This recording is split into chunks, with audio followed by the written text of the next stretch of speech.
Ayan, amazing morning everyone. Kanina pa ako nagsasalita sa video ko, but then hindi pala naka-on. So today's video is about pag-uusapan po natin yung cash flow quadrant. Today is March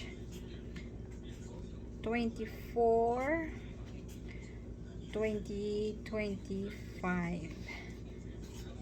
Pag-uusapan po natin yung cash flow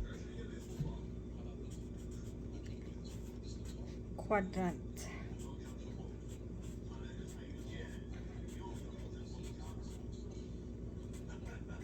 So ano ba itong ibig sabihin ng cash flow quadrant? So itong cash flow quadrant is ito yung apat na klase ng tao na kumikita ng pera sa mundo. First one is yung E.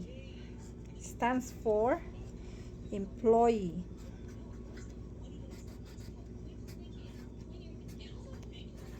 Employee. S stands for self-employed.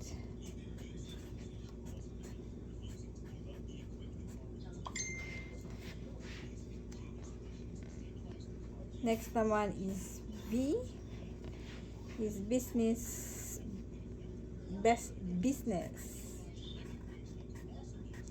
owner.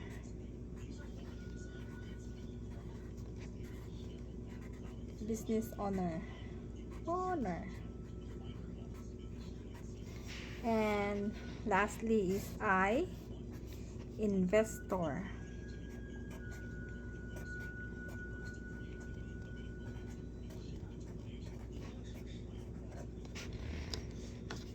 So ito, first one is the employee. So ito yung tao na naghahanap ng security, kagaya ng magkakaroon ng magandang sahod at saka benefits.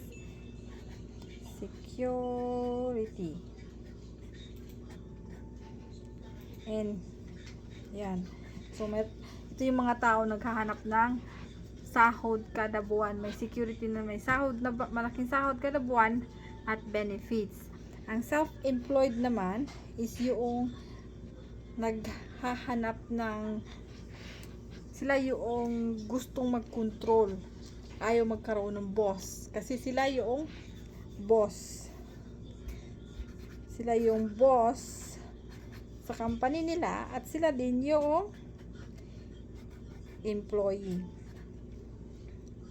Yung kontrolado nila yung takbo ng pera nila.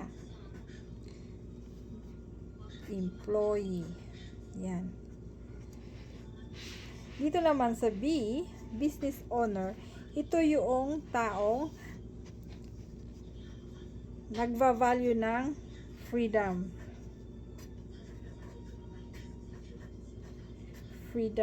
Financial freedom.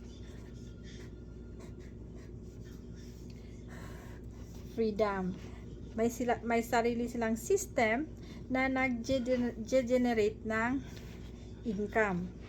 Ito namang investor, also nagva-value ng freedom, financial freedom,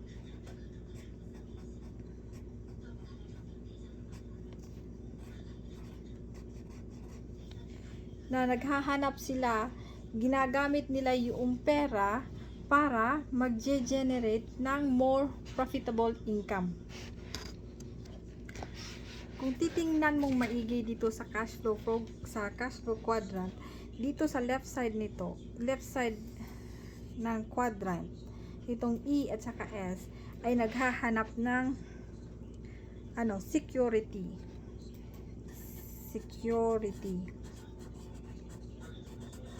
While in this side naghahanap ng freedom.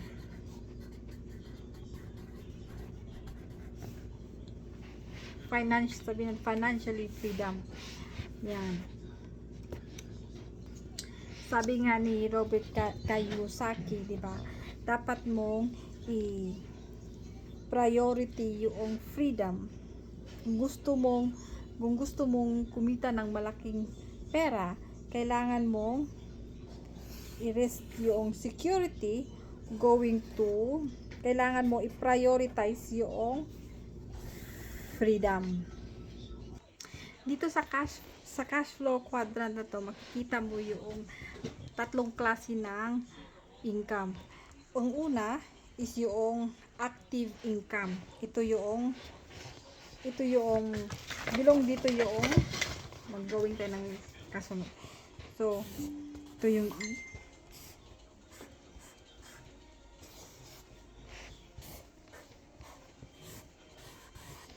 So, dito sa cash flow quadrant, makikita mo dito yung tatlong klase ng income.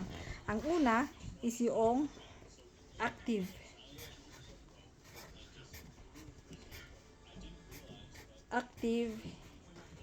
income.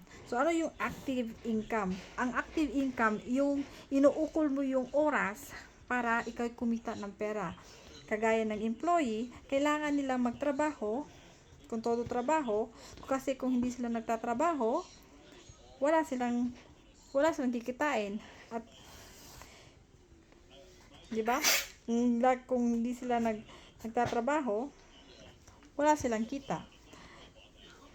At also, itong self-employed, ganun din. Kung wala silang client, hindi nila ginamit yung skills nila sa trabaho, wala din silang kikitain. Ang pangalawa naman is yung portfolio income. So, dito tayo sa investors.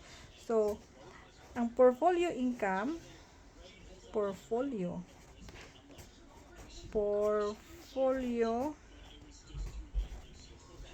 income. So, dito nila nilalagay yung pera nila para mag-generate ng profitable more income. Kagaya ng stocks. Ay, wrong spelling, wrong. Stocks or bonds. Yan. Bonds. And ang business owner naman ay belong sa passive income. Ito naman ang pangatlong income. Passive income. Ano ba ibig sabihin ng passive income? Passive income na kahit kagaya ng network marketing. So, network marketing, magkakaroon tayo ng passive income dyan, kahit na hindi na tayo nagtatrabaho, nagge-generate ng income, nagge-generate ng profit yung business natin through business system. Dyan na bilong ang ating company na I Am Worldwide. Dahil I am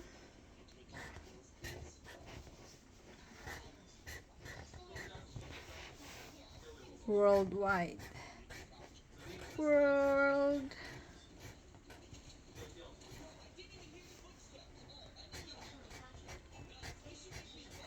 Dito na bilong ang I Am Worldwide dahil ang I Am Worldwide ay mayroong business system na potentially magkakaroon tayo ng passive income through right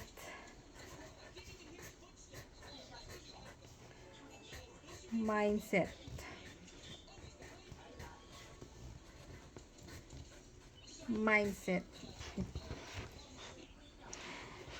And that's all for today. Have a good day. Amazing morning.